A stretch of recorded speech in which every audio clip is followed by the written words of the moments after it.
Hello, it's Barry Dent here with another video on the ecological restoration of Puangiangi Island, Cook Strait Ecological District, New Zealand. This time we're going to talk about the vegetation cover of the island, which, to be honest, was a bit of an afterthought when we began the project. We were sort of more interested in the animals and the lizards and the birds and the bugs and everything, but the forest is very, very special in terms of some of the species of trees and plants that are here, and also it's got a particular charm of its own, which hopefully I can bring out a little bit in these series of videos. It's going to be broken down into three. Firstly, we're going to be talking about the climax forest, which is here in a few little places around the island, perhaps 10-15 hectares total in three areas. Then I'll talk about the stable shrublands and the areas of the island which are just too steep or unstable or exposed to support forest as such, but which have interesting assemblages of plants nonetheless.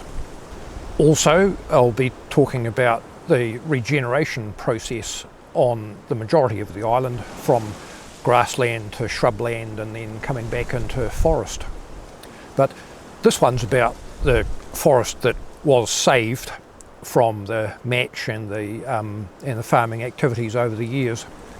The island was probably first burnt in the 1880s for the beginning of sheep farming in the district, and as such the only forests that have survived were lucky and just over the lip of some ridges on the island. So we've got one over on the northeast side of the island, very steep and unstable.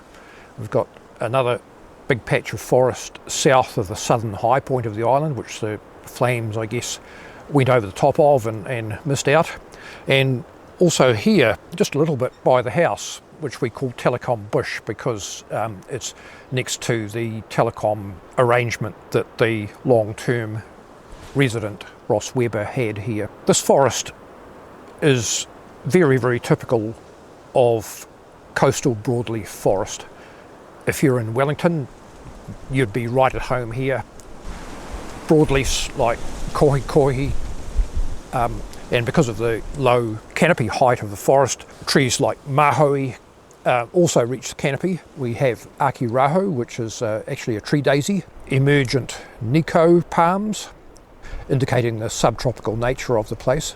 But what's missing is any hint of beech or kamahi forest, which might have been expected to be here, judging by some of the land around about in the district. And there are no podocarps like Remu, Kahakatea, Matai or Miro. I guess because the bits that were burnt were the more benign, stable slopes, which were more conducive to richly diverse climax forest. And so we've lost those important tree species. The only one that is left is tawa, which we've got 2 or 3 trees of, but seedlings are coming up all over the place, either from those two or from adjacent tinui, where there's quite a decent patch of tawa forest still, and it's certainly within easy flying distance of kereroo, who eat the fruits in February and bring them over here and deposit them around the place. So the forest would have had a pretty rough life over the century or so of farming activity, firstly being burnt and secondly its edges being attacked with a mattock to remove any regrowth like tauhinu. The wind would get in underneath and take out the edges of the forest. The sheep would shelter. This forest here was quite a favourite spot for the sheep to shelter, and it had no understory when we arrived in 2012. It's coming away quite well now, but there's certainly a discontinuity between the stuff coming up a foot off the ground and the beginnings of the canopy 5 metres up. So that layer is not there yet, but it's starting to arrive, I suppose. I guess the most prominent canopy tree on the island is kohi, which is from a subtropical genus. It belies its subtropical origin because of the fact that it bears its flowers on the trunks. The term is cauliflory.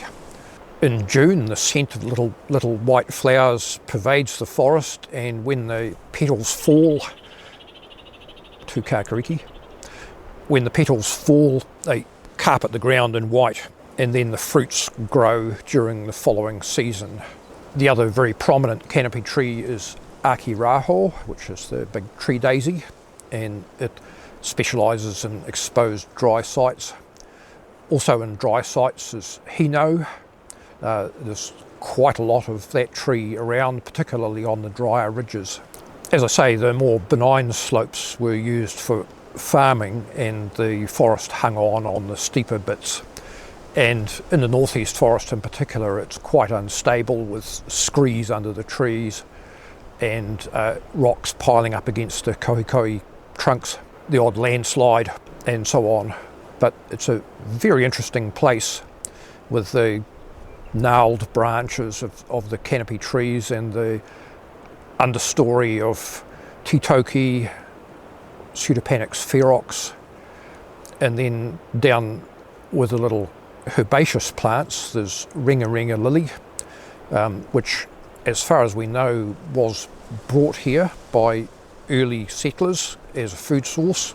Its DNA has been done by Lara Shepherd at Te Papa, and it fits in with the narrative that it was brought here some hundreds of years ago, I guess, as food source. Also as a food source was karaka, which some people, myself included, would consider to be a weed in this place, but it's there, it's very well established. It's not causing a huge problem, but it's certainly beyond the point where we could eradicate it if we so choose. Continuing on the subtropical theme, a really interesting ground-dwelling herb in the northeastern forest in particular is peperomia, which often is on the big exposed slabby pieces of rock that are littered about the forest floor there. One of the first things people ask me is, are we going to be doing restoration plantings?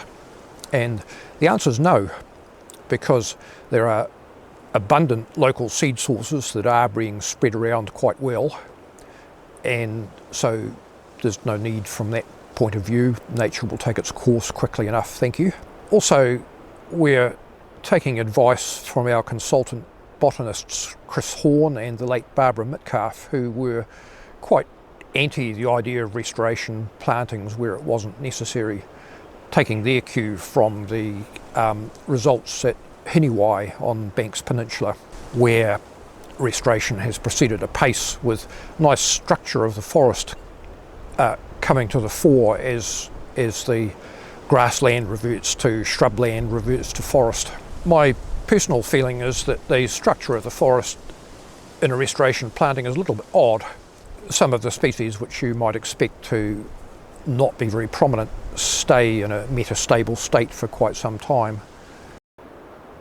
And this concludes this part on the old growth forested parts of the island. Thank you very much for watching. Tune in for the other two parts, the shrublands and the regen areas.